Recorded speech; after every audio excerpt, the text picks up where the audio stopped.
તમે આ ગુજ્જુભાઈ ગિરીશ કુમારનો પ્રોગ્રામ હોંશે હોંશે જુઓ છો, પણ હવે આ પ્રોગ્રામમાં ભાગ પણ લઈ શકો છો. તમારામાં કોઈ પણ જાતની ટેલેન્ટ હોય તો અમે તમને આમાં ચાન્સ આપીશું. અમને જરૂર લખી મોકલો. હે ડોબા, ટેલેન્ટ માટે લોકોને હું કહેવા માંડો? અરે ટેલેન્ટ તો તારા ઘરમાં જ છે. એ ગિરિયા મને ઈ કે આપણે જો મ્યુઝિક આલ્બમ બનાવવું હોય તો કેટલા પૈસા જોઈએ એમાં? કાંઈ નહીં, આપણે બનાવીએ તો પૈસા જોઈએ, પણ આપણે બનાવીએ જ શું કામ? અરે પણ તારે નથી બનાવવું, મારે તો બનાવવું છે ને. અરે ગિરિયા, હું વાત કરું, મેં તો ભજનો લખી રાખ્યા છે અને આલ્બમનું નામે નક્કી કરી નાખ્યું છે, સંત શિરીષ બાબાની પવિત્ર પછેડી. બાપુજી, નવરા બેઠા નખો વાળવાનું રહેવા દો. આ સંત શિરીષ બાબાની પછેડી કાઢવા જતા ઘરની ચાદરો વેચવાના વારા આવશે. હવે ચૂપ રે ડોબા, ધંધામાં તને શું ખબર પડે? અરે ગઈકાલના સંગીતકારો લારી ચલાવીને આજે આલિશાન બંગલામાં પહોંચી ગયા છે. એ ભલે પહોંચી ગયા, પણ આપણે આ તમારા ભજનોની સીડી બહાર પાડશું ને તો આ ફ્લેટમાંથી બહાર નીકળીને લારી ચલાવવાના વારા આવશે. અરે તને ખબર છે આજકાલ કેટલા બધા મ્યુઝિક આલ્બમો બહાર પડ્યા છે?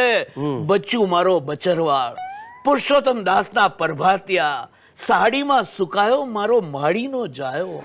પણ તમને ખબર છે આ બધા આલ્બમો લારીમાં પડ્યા સડે છે. આ જેણે બનાવ્યા છે, તૈયાર કર્યા છે ને, એની પણ સાંભળવાની હિંમત નથી થતી, એટલા અસહ્ય હોય છે આલ્બમો. એ ગમે હોય. અરે મેં તો ભજન લખીને ચોપડી છે ને મારા સંગીતકાર મિત્ર મનુ મલિકને મોકલાવી દીધી છે. અરે એને તો રેકોર્ડિંગ પણ શરૂ કરી દીધું છે. અરે સાંભળ, એને ગીત બનાવ્યું છે. હાજી રે જૂની રે થઈ પછેડી, જૂની રે થઈ મારો ગિરિયો નાનો ને પછેડી, જૂની રે થઈ. જૂની. બસ કરો બાપુજી, બસ કરો. મને વધારે ત્રાસ ના આપો ને તો મારું હાર્ટ ફેલ થઈ જશે. અરે જો તું ગુજરી જાય ને પેલા એક કામ કરતો જાજે, 45,000 રૂપિયાનો ચેક લખતો જાજે. માલે ઓલા રેકોર્ડિંગ વાળાને ચૂકવવાના છે. આ આજકાલના છોકરાઓ મોટાઓનો વાદ લેવા માંડ્યા છે. મોટાઓ જે કરે એ જ એમને કરવું છે. ના ના ભાઈ, સારો વાદ લેતા હોય તો વાંધો નહીં, પણ આ માણસોને જે ઊંધું છે, ખોટું છે એ જ કરવું છે. આ મારો હિતિયો હમણાં 2 દિવસથી સત્યાગ્રહ પર ઉતર્યો છે. મને કહે છે કે મને નવી બાઈક અપાવો, નહીં તો હું આ મરણાંત ઉપવાસ કરીશ. બોલો, આ સોસાયટીના ગેટ પાસે શેતરંજી પાથરીને બેઠો છે. દર 5-5 મિનિટે ઊભો થઈને નારા લગાવે છે, ગિરીશ કુમાર હાય હાય, ગિરીશ કુમાર હાય હાય. સાહેબ, મારે તો સોસાયટીમાં મોઢું બતાવવાનું ભારે થઈ ગયું છે.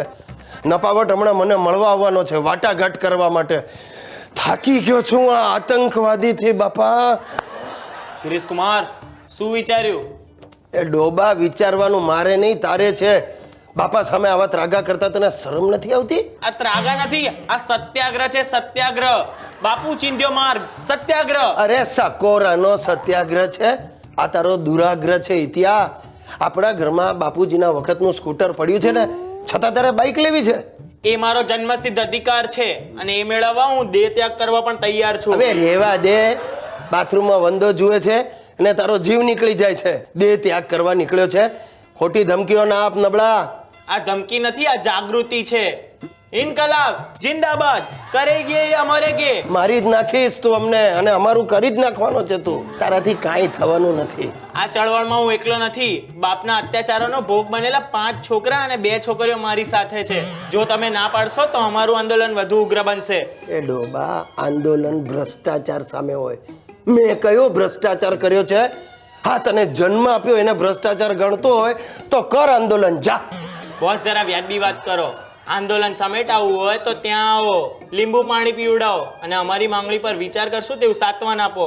સાંત્વન નહીં, સાંત્વન. હા, એ આપો. નહીં તો શું કરીશ? નહીતર હું વસ્ત્રનો ત્યાગ કરીશ. હાલો. અરે ઊભો રે નાલાયક, ઊભો રે. હું તને બાઈક અપાવીશ.